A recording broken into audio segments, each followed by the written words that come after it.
La République démocratique du Congo célèbre aujourd'hui la révolution et les forces armées de la République démocratique du Congo, une date qui tombe en pleine mobilisation de la nation derrière ces soldats engagés sur le front pour l'éradication des forces négatives dans la partie est du pays. Pendant ce temps, le président de la République séjourne à Paris depuis quelques heures. Ce lundi, Félix Tshisekedi a échangé avec la directrice générale du FMI, Kristalina Georgieva, pour un programme à moyen terme. Le suspense se prolonge dans le dossier qui oppose la FECOFA à la FEGAFOOT sur l'identité du joueur Guélan Kanga, attendu hier dimanche. Le verdict de la CAF a renvoyé son dossier à une date ultérieure. Mesdames et messieurs, bonjour. C'était un samedi de 1997. Kinshasa se réveillait pour la première fois après 32 années débarrassée de la dictature de Joseph Mobutu. L'opération, on la devra à jamais à l'Alliance des forces démocratiques pour la libération conduite par Laurent Désiré Kabila. 24 ans après, cette journée est dédiée aux forces armées de la République démocratique du Congo engagées sur tous les fronts pour garantir l'intégrité territoriale de la RDC, surtout en ce moment où quelques régions du pays vivent en état de siège. À travers le pays, plusieurs activités ont été prévues ce 17 mai, notamment la cérémonie officielle au mémorial du soldat congolais, place Forescom, Kinshasa-Gombe. Les soldats du peuple avaient choisi le maquis pour chasser la dictature. Son assassinat et son héroïsme, célébré chaque 17 mai, dès chaque année par les Congolais libres, fait penser à l'éradication de la dictature. C'est en ces jours que le Premier ministre Jean-Michel Sama-Lukonde, représentant personnel du chef de l'État à l'événement, le ministre de la Défense nationale et des anciens combattants, ainsi que plusieurs autres autorités militaires, ainsi que membres du gouvernement, ils se sont fixés rendez-vous au monument du soldat congolais. Pensif, le Premier ministre Jean-Michel Sama-Lukonde, chef du gouvernement, a félicité les vaillants soldats congolais qui ont choisi de donner leur vie pour sauver celle des autres et qui sont à l'honneur ce jour. Ce 17 mai 2021, journée où nous venons honorer nos forces armées et ainsi respecter la tradition de l'honneur et de la dignité au service de la patrie. Ils sont nombreux, ces compatriotes qui, depuis les années avant l'indépendance et après, ont perdu la vie pour défendre la République et ses valeurs, la guerre de libération, et aussi toutes celles qui s'en sont suivies jusqu'à ce jour. Rendant hommage au chef de l'État, le chef d'état-major général, le général d'armée Célestin Balamoussensi a rappelé les soldats congolais de rester dans son serment, celle de ne jamais trahir les Congos et demeurer toujours apolitique dans l'exercice de la protection des populations et leurs biens. Au président de la République, commandant suprême, pour la marque de confiance qu'il n'a cessé de démontrer en leur confiant des responsabilités autant spéciales que complexes à travers l'état de siège, décidé depuis le 3 mai 2021 en vue de la quête de la paix dans les provinces du Nord Kivu et de l'Ituri. Dépôt des gerbes et des fleurs, l'aumônier protestant a dit la prière en faveur du pays, ainsi qu'aux hommes qui sont aux différents fronts pour la matérialisation des objectifs fixés par le chef de l'État en ces moments de l'état des sièges, espoir de tous les Congolais. Le président de la République, lui, est à Paris où il a rencontré ce lundi la directrice générale du Fonds monétaire international. Il s'agit d'une rencontre déterminante pour Félix Tshisekedi qui espère, au terme de ce processus des négociations avec cette institution de Bretton Woods, obtenir la conclusion d'un programme à moyen terme assorti d'une facilité élargie de crédit de l'ordre de 1,5 milliard de dollars américains et une autre enveloppe supplémentaire dans le cadre de la nouvelle allocation de droits de tirage spéciaux en discussion au G20. Encore une victoire de l'armée en Ituri. 4 villages récupérés et 9 miliciens FPIC neutralisés en territoire d'Iromont. C'est le porte-parole de l'armée, le lieutenant Jules Ngongo, qui l'a annoncé. Il s'agit de Niakasi, Badiembe, Banekasua et Badia Marobo et Ndengue. Quant au président du Sénat, Modeste Bahati-Lukwebo, il séjourne actuellement dans le Bukavu, c'est-à-dire dans la province du Sud Kivu, en escale dans la province du Nord Kivu, à Goma. Le président de la Chambre haute du Parlement s'est confié à la presse en exhortant tous les jeunes à quitter le plus rapidement possible les groupes armés, mais aussi à la population de soutenir les équipes militaires nommées par le président de la République, Félix Tshisekedi. Je suis en train d'aller rendre visite à ma tendre mère qui est souffrante à Bukavu. Donc c'est un voyage tout à fait privé et j'en ai profité bien sûr pour saluer les autorités provinciales, en l'occurrence le général Ndima qui est le gouverneur de province en ce moment de l'état de siège. Le message est celui de demander à tous et à chacun de soutenir l'équipe militaire dirigeante de la province pour que la paix et la sécurité reviennent dans cette partie du pays. Mais également, je lance un appel vibrant à tous les groupes armés locaux et étrangers de déposer les armes et de cesser de créer les troubles dans notre province du Nord Kivu, tout comme dans l'Ituri. Je crois qu'il y a un temps pour tout, un temps pour la guerre, un temps pour la paix. Nous les invitons à se mettre au pas pour que le travail de reconstruction du pays commence, tel que l'a souhaité son Excellence, Monsieur le Président de la République, Félix Antoine Tshisekedi Tshilombo. L'humanité tout entière célèbre en ce 17 mai la journée de l'hypertension artérielle. À cette occasion, le ministre de la Santé publique, Hygiène et Prévention invite les Congolais à se faire dépister pour prévenir tout risque lié à la maladie. En République démocratique du Congo, notre pays, la prévalence de l'hypertension artérielle à l'échelle nationale se situe entre 25 et 40%, sur base des enquêtes réalisées dans certaines provinces. Elle constitue ainsi, avec l'ensemble des maladies cardiovasculaires, un grand problème de santé publique dans notre pays.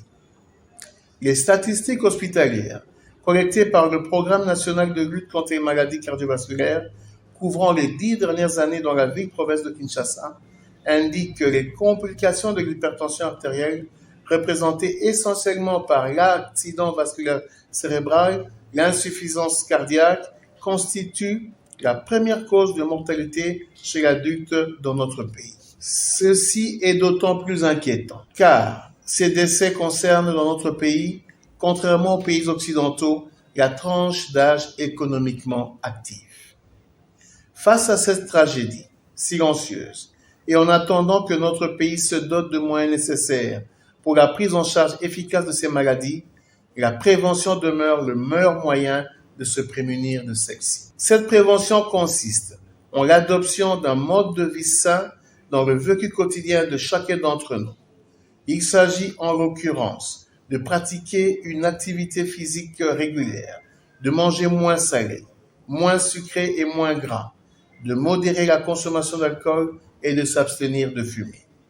Ces mesures permettront de prévenir des puissants facteurs de risques cardiovasculaires que sont notamment l'hypertension artérielle, le diabète, l'excès de cholestérol et l'obésité. En sport, le week-end a été dominé par les nouvelles du football avec la CAF qui a renvoyé à une date ultérieure son verdict dans le dossier qui oppose la FECOFA à la FEGAFOOT sur l'identité du joueur Guelor Kanga en Vodacom Ligue 1. Mazembe a corrigé l'SV Club dans le Classico congolais. Gaël Kakuta a remporté le prix Marc-Vivien Fouet ce lundi. On parlera également de la Serie A et de la Liga dans ce panorama sportif, vous l'avez compris, avec Christian Bokaya à qui je dis bonjour et bienvenue. Bonjour Christopher Ochokoum, bonjour mesdames et messieurs. On va commencer tout de suite avec le dossier Guelan Kanga, le verdict de la CAF renvoyé à Sinédié. Bien évidemment, c'est pour permettre à la Fédération gabonaise de football de pouvoir présenter d'autres moyens de défense. Selon plusieurs sources, la CAF aurait demandé au Gabon d'expliquer comment Guelan Kanga, dont la mère est décédée en 1986, puisse renaître 4 ans plus tard, soit en 1990, à OIM. À la FECOFA, on s'abstient à tout commentaire. On attend le verdict de la CAF. Donc, les amoureux du ballon rond congolais devront prendre leur mal en patience. Stade de Tunis, 32 léopards convoqués. Oui, c'est pour préparer les éliminatoires de la Coupe du Monde Qatar 2022 que le nouveau staff des Léopards de la RDC a concocté une liste de 32 joueurs, plus le réserviste. Alors là, on voit déjà la liste des gardiens qui est justement composée des 4 gardiens de but. On retrouve également 12 défenseurs sur la liste suivante qu'on peut très vite voir. Voilà, la liste des défenseurs, elle est là, elle est composée de 12 joueurs, 8 milieux de terrain également composent la liste qu'a concocté le nouveau staff technique de Léopard de la RDC, 8 attaquants plus 4 réservistes. Alors il faut signaler, Christopher Ochokoum, que le nouveau patron du staff technique des Léopards de la RDC, Hector Cooper, arrive à Kinshasa, sauf changement de dernière minute. La semaine prochaine, il devra signer officiellement un contrat avec l'État congolais. Entre-temps, Vodacom Ligue 1 au niveau local, Mazembe déchire le brevet d'invincibilité de V-Club à Kamalondo. Les Corbeaux de Lubumbashi ont corrigé les Moscovites de l'association sportive V-Club. C'était bien sûr hier à Kamalondo. On va prendre d'abord le résumé de ce match, puisque c'était un match aux allures d'une finale. On va le voir. Voilà le match. Il est là entre Corbeau du tout-puissant Mazembe et Moscovite de l'association sportive V-Club. V-Club qui avait besoin d'un point pour maintenir l'écart et passer justement à côté de ses ambitions, avec Mbarga qui marquait contre son camp à la 10e minute. Et Adam Boussounzali, il faut dire que c'est lui l'homme qui a cloué l'association sportive V-Club avec son doublé. Et avec 63 points en 27 matchs joués, Mazembe reprend la tête du classement.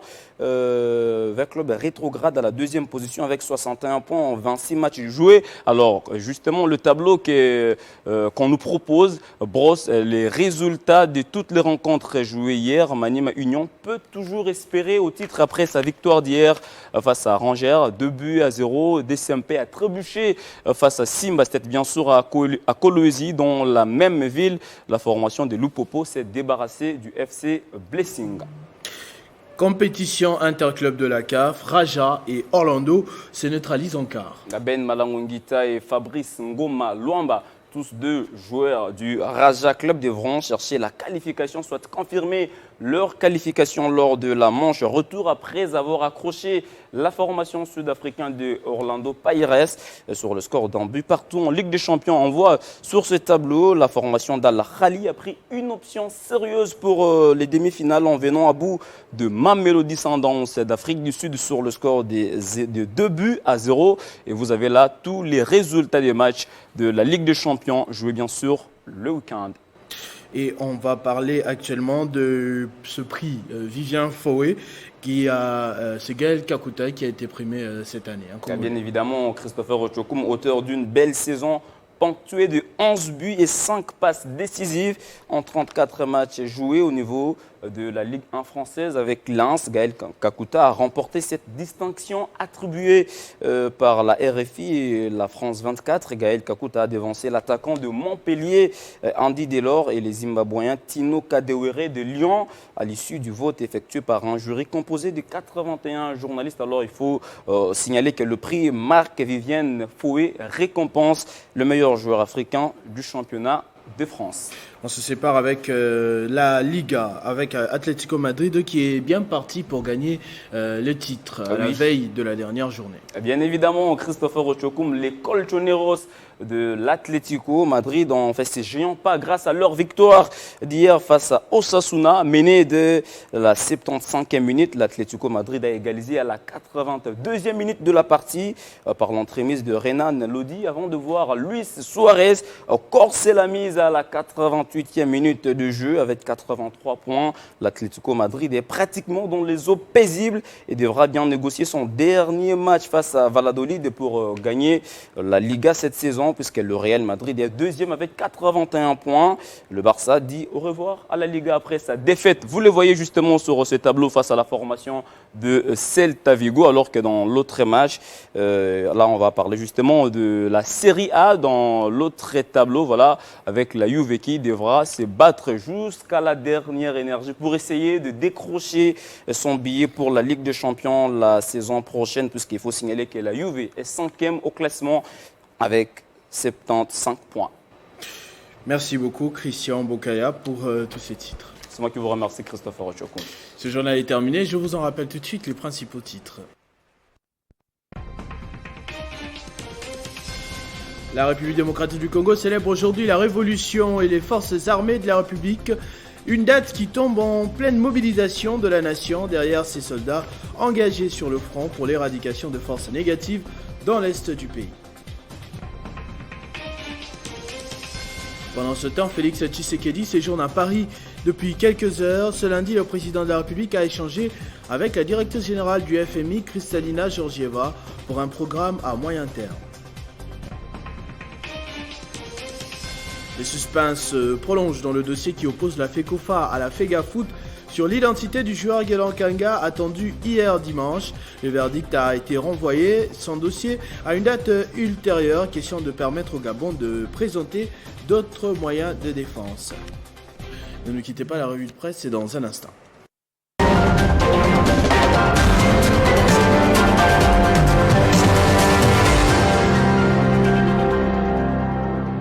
Et ce sera avec Jenny Kaembe qui va me rejoindre de l'autre côté du plateau. Jenny, à qui j'ai dit bonjour et bienvenue. Bonjour Christopher Ochokoum, bonjour à tous. À la une de votre revue de presse, 17 mai, une date de la victoire du peuple congolais face à l'oppression. Effectivement, il est question de mémoire aujourd'hui en République démocratique du Congo. C'est une date inoubliable pour les Congolais car elle indique la commémoration de la fin du régime néocolonial par les forces de la Révolution populaire de l'Alliance des forces démocratiques pour la libération du Congo, FDL. Carlos Mopili, cité par Ouragan FM, estime que cette date est venue corriger celle du 30 juin avec 3 missions, à savoir la libération, la démocratisation et la reconstruction nationale. Pour cet ancien Kadogo, Mouzi Kabila est un missionnaire pour la libération du Congo du néocolonialisme. En quoi c'est notable, panafricain et pédagogique de la nation, la reconstruction nationale devrait se faire dans l'esprit kabiliste. Et en marge de cette célébration, plusieurs personnalités du monde politique ont manifesté leur intention de soutenir l'armée congolaise dans le cadre de l'état des sièges décrété par le chef de l'État. En première ligne, Christopher Ochokoum, le Premier ministre Jean-Michel Sama Lukonde, repris par Ouragan FM.cd dans un autre article qui a lancé la campagne Bendele Koyate, une campagne qui invite les Congolais à s'arranger derrière les nouvelles autorités du Nord Kivu et de l'Ituri qui dirigent pendant cette période de l'état des sièges. Bouclons ces chapitres des réactions avec celle de l'Alliance pour la réforme de la République, repris toujours par Ouragan FM.cd, qui demande au gouvernement de mettre à la disposition de nouvelles autorités militaires de 2 provinces tous les moyens nécessaires et indispensables pour mettre fin à cette situation. Et pendant ces temps, Christopher Ochokoum, pendant ces temps que tous les Congolais sont restés concentrés sur la question de l'état des sièges au nord Kivu et en Ituri, il y a lieu de se demander si l'on assiste déjà à une pré-campagne après la visite officielle du chef de l'État dans les Grands Katanga, où il avait dévoilé son intention de briguer un second mandat à la présidentielle de 2023. Vient le tour de Martin Fayulu Madidi, candidat malheureux à la présidentielle de 2018, qui a invité les Congolais à rester vigilants aux élections générales prévues en 2023. Et il a également prévenu que si rien n'est fait à ces sujets, au sujet des réformes électorales, il donnera les mots d'ordre à la population de sortir dans la rue, rapporte 7sur7.cd. C'était au cours d'un meeting qu'il a tenu à Kisontou dans la province du Congo central le week-end. Au Congo-Brazzaville, le fils Sassou nommé ministre dans le nouveau gouvernement. Tout à fait, parmi les 11 personnalités qui font leur entrée dans ce nouveau gouvernement au Congo-Brazzaville, figure Denis Christelle Sassou Nguesso, 46 ans, qui prend le portefeuille de la coopération internationale de la promotion du partenariat public-privé pointe jeunafrique.com. Selon les Échos du Congo-Brazzaville, la nouvelle équipe devra faire face aux nombreux défis qui l'attendent à la tête de ce gouvernement. Christopher, le nouveau gouvernement a 36 membres, dont 4 ministres d'État et 8 femmes, ajoute tv5monde.com. Terminons par cette insolite agressée car elle allaitait son fils en public. Effectivement, cette scène, Christopher, nous rappelle la pratique des bonnes manières, surtout dans les milieux publics. C'est sur cette.be rapporte que Malise n'a pas su se remettre après l'agression dont elle a été victime.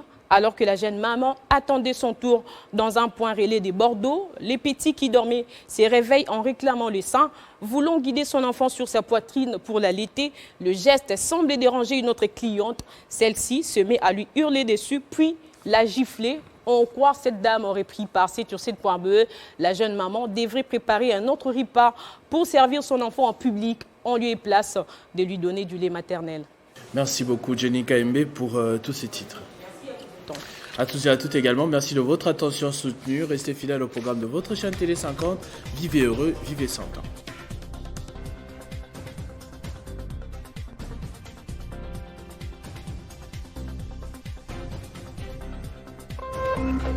Téléchargez les infos Télé 50 sur www.tele50.cd.